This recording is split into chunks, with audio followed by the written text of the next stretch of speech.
Assalomu alaykum, Xushtagi. Va alaykum assalom. Buni qo'y. Ishxonada nechta farrosh bor? 4 ta. Tinchlikmi, xo'jayin? Bular orasida yoshi kattarog'i, qiynalgan, kambag'al, yetim boqadigan, xullas, shunga o'xshashi bormi? Farida xolang aytyapti. Ha, o'zi qayerda? Tepa qavatda yig'ishtirayotganlar. Xushtagi.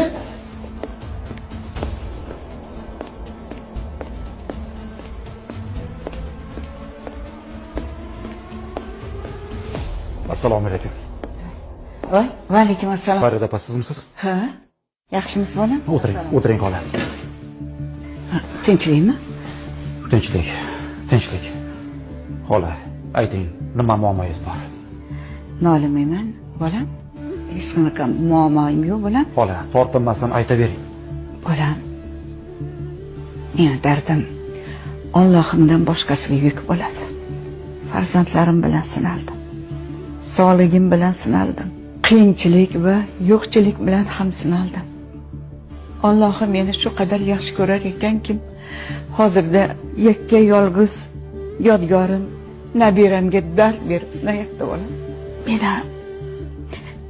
Mana shu nabiramni davolatsam bo'ldi. Boshqa meni armonim qolmaydi bu dunyoda bolam. Nabirangizni o'zingiz davolatsam, hamma sharoitlaringizni qilib bersam, rozi bo'lasizmi? Bolam, men sizdan shundan ham roziman. Shukr, mana sizni korxonangizda ishlab ro'zg'orim butib bo'lyapti. Nega unda ustimdan arz qildingiz? Nega? Nima? Kimga? Menmi?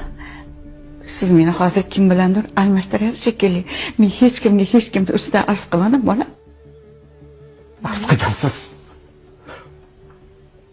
Allohga arz qilgansiz. Kecha tush ko'rdim. Shunda jazirama issiq ekan. Soya izlab bir daraxt oldiga bordim. Kirmoqchi bo'lsam, 5-6 ta odam ko'ksimdan itarib, "Sen bu yerga kirmaysan" dedi. Nega axir deb so'radim. Ishxonangda xodimlaring orasida bir keksa ayol bor, qiynalgan. Toki shuni rozi qilmagunimcha senga bu soya harom dedi.